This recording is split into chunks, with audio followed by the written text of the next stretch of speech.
All right, Sagittarians, welcome into your October monthly reading here. So we are going to dive in, connect, and get some information and guidance that can help you for your highest and best good for the month of October.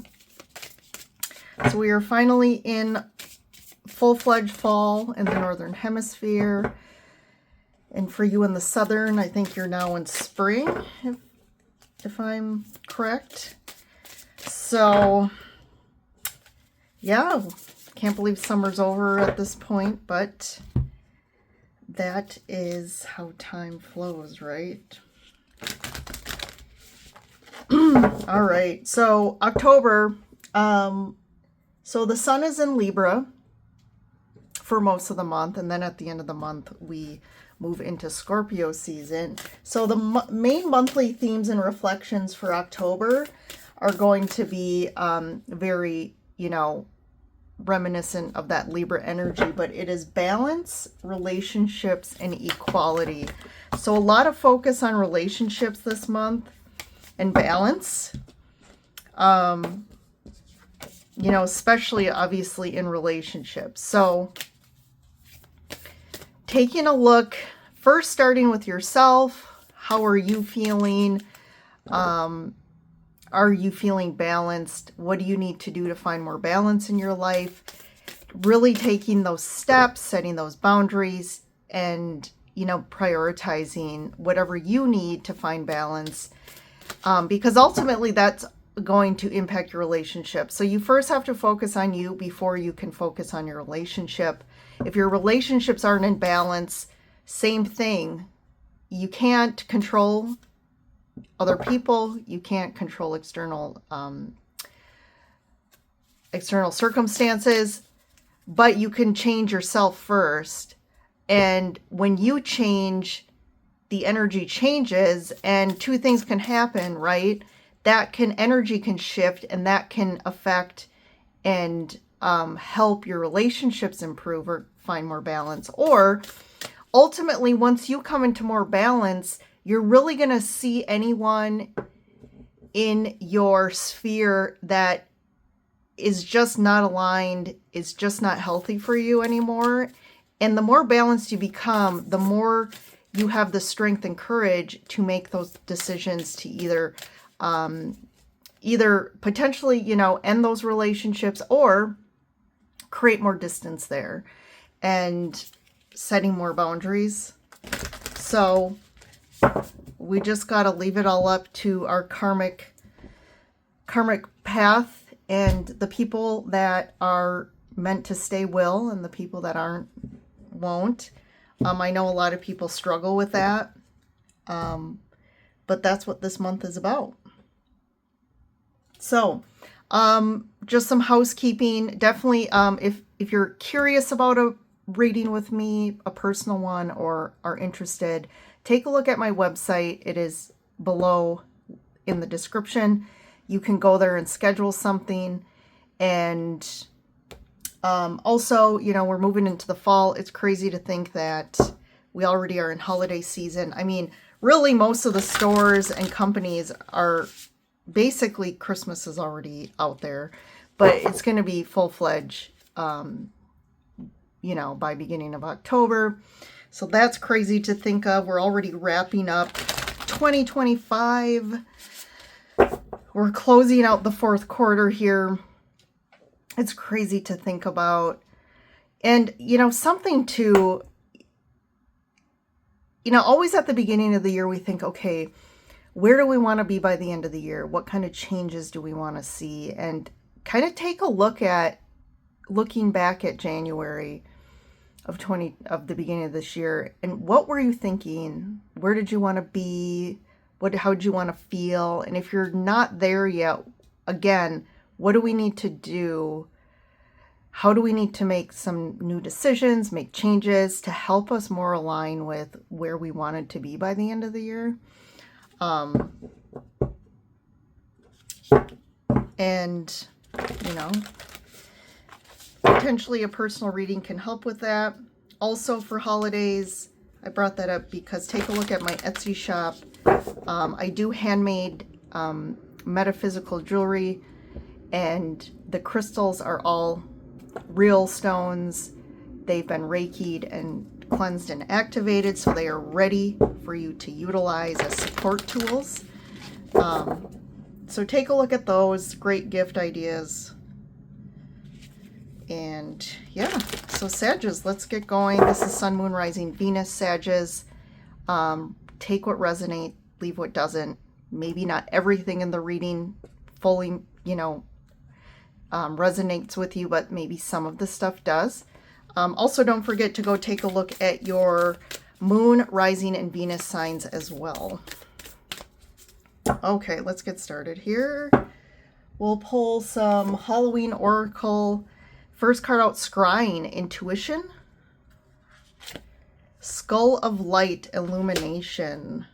I think another, God, was it Libra or... I feel like a reading, maybe it was last month because I used the same cards, but there was a sign that had the exact same two cards. So intuition is on point this month. There's something that really they're trying to get you, your guys are trying to get you to see, that you need to hone in on your intuition and use it this month to navigate a situation, navigate a decision, because they're going to be giving you messages and information. I do feel like also you're going to be, you're going to gain some insight, clarity, illumination around something this month. It could be just like aha wisdom about, again, doing personal work, and maybe you get some aha moments about yourself. This could be around a certain situation, but we'll see what else comes up with the tarot. Yeah, so we have Manifest. And of course, we got the fall leaves here, right on point. White Light and Nature.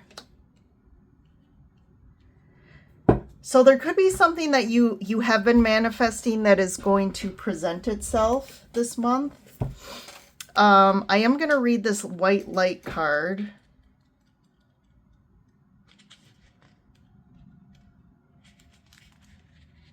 So this card stands for Protection, Guard, and Purify. You are your own keeper and protector. You alone are responsible for warding off and deflecting negative lower energies in your vicinity. Before you enter a situation, or if you are defending yourself against a psychic attack, request to be surrounded by divine white light. Summon your guides, angels, and your archangels to surround you while coming to your aid. Envision yourself encompassed by the white light. Breathe it in fully and fill yourself with its protective energy. Ask that the white light purify and cleanse your mind, body, and soul. Okay, so there is something specific. I would say this is something that you should be actively doing throughout the month, is putting some energy protection around you, asking your guides for support. Maybe you know what this is referring to. This may pop up, and that's where you get illuminated about a situation or person that maybe is negative or just impacting you. And you're going to know with your intuition here. So, because you got some big fish to fry here with this Manifest card. You got some things that are coming into your life for you, and there's no room for people that are negative or toxic or even really, maybe you've also been just feeling, you could have some energetic cords going on tied to people from the past. So I would make sure, connect to your intuition, just close your eyes, do a little visualization, and ask to be shown if there's any energetic ties to another person or situation that are still there, that are kind of holding you back, blocking you, sucking your energy, and you'll be shown who the people are, the situation was. So, and all you have to do, like the card says, do a little visualization to kind of imagine, put a white light around you, ask your guides and angels to help support you. fully intend to disconnect those cords and kind of visualize and see that person or situation in that cord, and then do a little ceremony, however you feel is right for you, to kind of cut those cords, and also say, you know, I bless this person or situation. I'm thankful for, you know, whatever lesson it brought me, but, you know, I'm closing that contract. We don't need to be connected any further. And that's going to really help in a big way.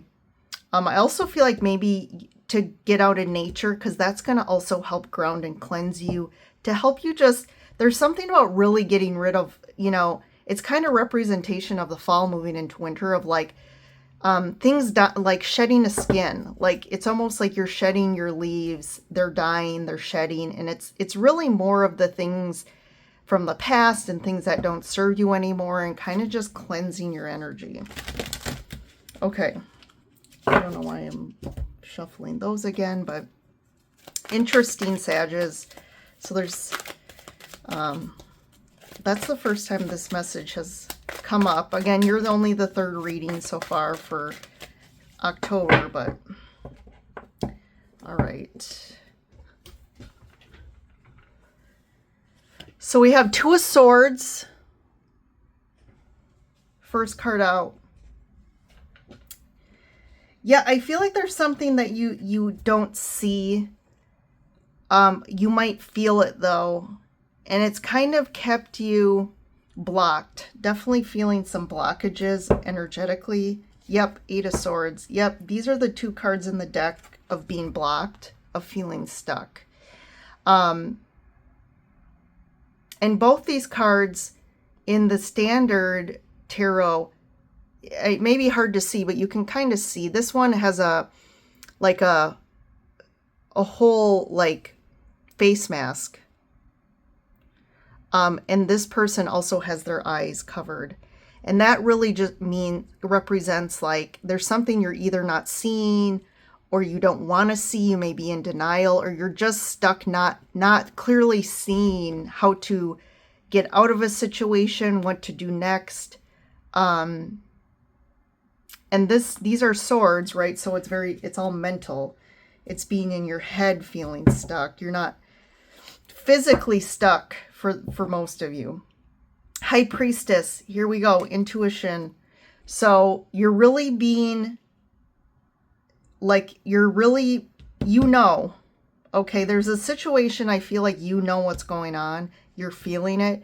If you're sticking in a situation or continuing to stay connected to a person that is really holding you back, I feel like you already know this, but you just maybe don't know how to get out of this. But really, it's more energy, right? It's an energetic kind of hook they have you with, and that's where you need to do that visualization. Page of Cups, Three of Pentacles, Nine of Wands, and then look at this big ending the world. So I feel like there's going to be some opportunities this month. Like people are going to reach out. You might get some invites or opportunities to socialize with people, connect with friends. And I do feel like you should definitely do that. I think also connecting to people you don't normally connect with is also going to help your energy. You may continue to be around people that kind of, again, suck your energy out, because you did get the Nine of Wands, which kind of confirms like you've been really feeling beat up for a while. This is like the feeling beaten up, kind of almost giving up, like wanting to give up in general on certain things in your life. But the world, though, I like this because this is really saying, like, don't give up just yet. Don't just fall into the energy that's holding you back, because there is some sort of closure of a chapter and some beginning, some newness coming in that wants to come in for you.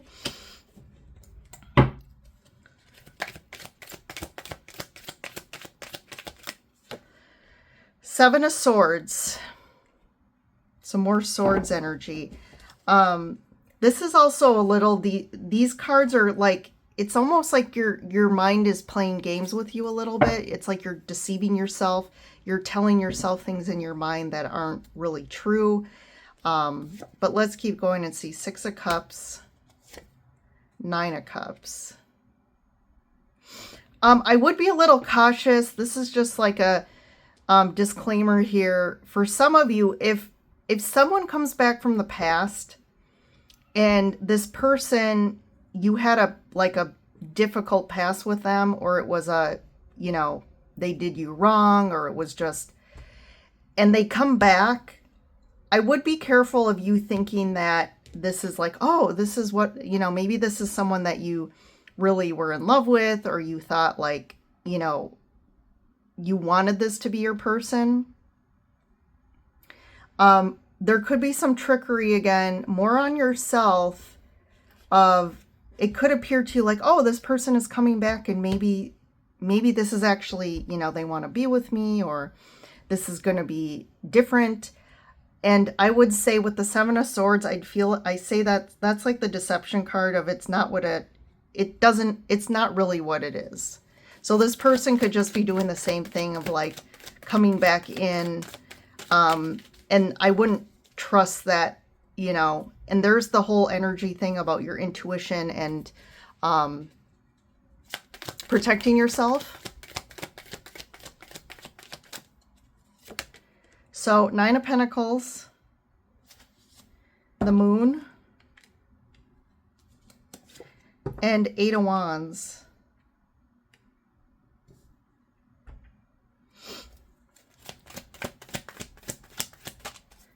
I'm going to pull the next line before I talk about it. Knight of Wands, 2 of Pentacles, and Ace of Pentacles.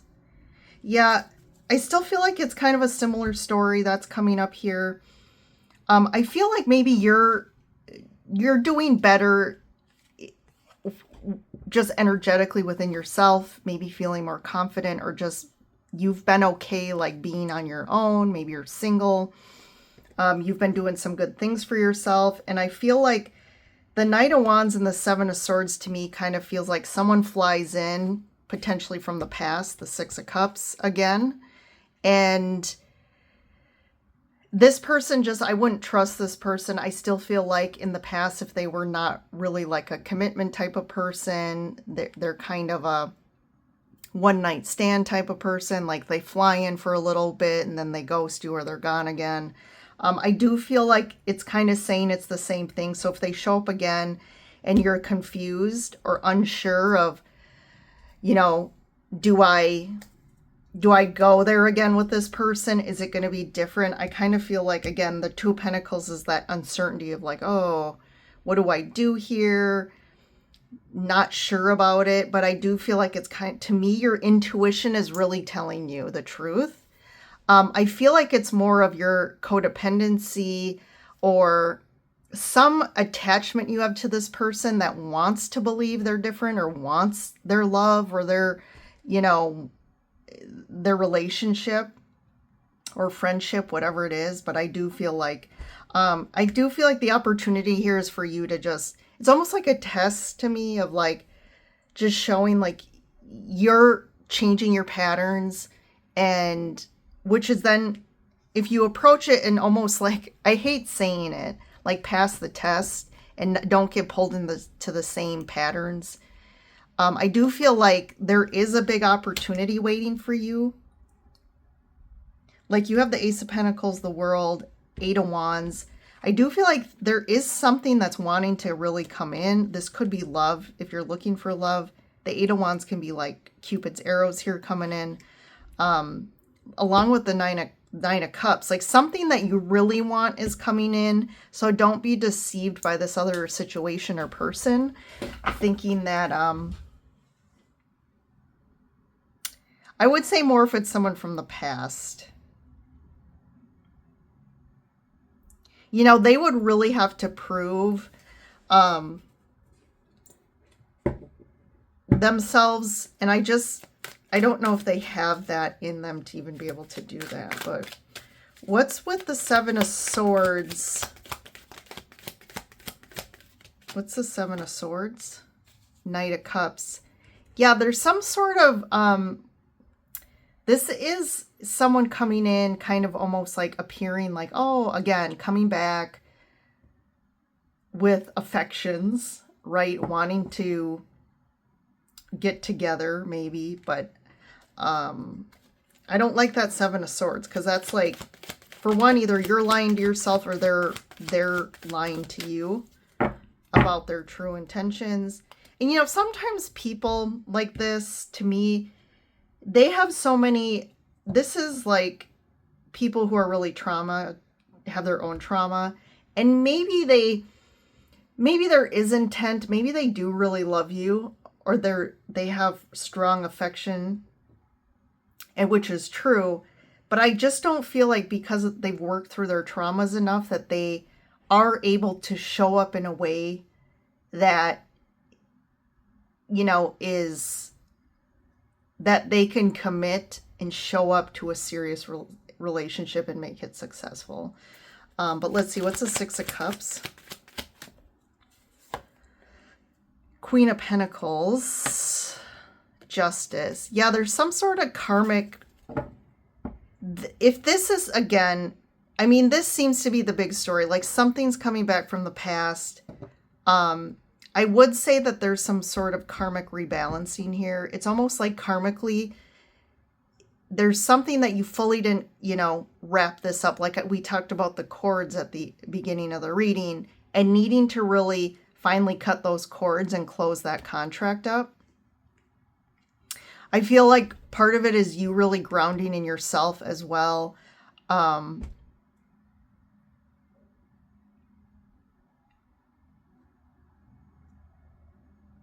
I hate to confuse you out there, because this could go two ways. Like this could be someone coming back from the past, and they, again, I wouldn't trust that they're coming back and this is going to be some amazing love story and you're going to, you know, walk away happily ever after, and they're going to be completely different. But some of you, it could be someone coming in, it could be new, but they have kind of a similar nostalgic energy of someone from the past. Like they remind you of a past person or past relationship that was not good. And so you could potentially lie to yourself and kind of imprint the past onto this person. But this person could be coming in to actually be justice. Like it's like a completely different situation. But again, the key here is using your intuition. That's a big message here with the High Priestess and the Intuition Oracle. You really need to navigate this with your intuition, not with your lust, not with your codependency or attachments or what you fantasize about what you want. There's really intuitively, you're going to feel it. If you feel safe, you know, that's, if you really feel safe, but if you feel anxious, or if you feel like, if you really feel that in your intuition, listen to it. Let's talk to the King of Wands. Ten of Swords. Yeah, this to me is more ended. This ended in the past. This already ended. And there was a big lesson around this. And I feel like you don't want to kind of go there again. Eight of Wands. Page of Swords. I do feel like there's something about communication too, like being completely transparent, honest with this person. I think once you also speak your truth and you really communicate from a place of like maturity, authenticity, and really clearly state like what you want, what you expect, what you want in a relationship. Like, don't just go in and sleep with this person. And when you know in your heart of hearts, like you want a serious, you're ready for like a life partner. You're ready for marriage and kids or something like that. You don't really want to just have a, you know, friends of benefits. So don't just give them the friends of benefits hoping that it leads to something else. Like you need to really stand in what you want and communicate that. Because I think that's also going to give you a clear answer as well. So what's the World Ace of Pentacles? Four of Swords. Yeah. So there's an opportunity to heal here, to heal and close up again some sort of pattern. But I like the Ace of Wands. You got two aces. This is like a big opportunity to really, to me, close out this karmic chapter and these patterns and move into something that is really physical, like real, tangible, like manifesting. If it's a relationship you want, like a serious one, manifesting that. And also with the Ace of Wands, something that like really you're passionate about. There's chemistry, but there's also like someone who inspires you, and also like inspires you to create and align with like putting passion back in your life. Because I feel like there's something about feeling stuck here. So Sagittarius, I think this is a big opportunity in October for you to kind of cut some cords, close out some karmic chapters and patterns. Because I think by the end of the year, either by the end of the year or by the beginning of the year, there's something really big coming in for you. And it's going to be new and exciting, and maybe something that you were giving up because you thought, maybe I'll never find that one, my soul, or like someone to kind of build a life with. Maybe you're giving up on that because of just all the crappy relationships and the situations, but I do feel like some good stuff is coming for you. All right, Sagittarius, thanks for joining in. Have a great October, and I will see you in the next reading.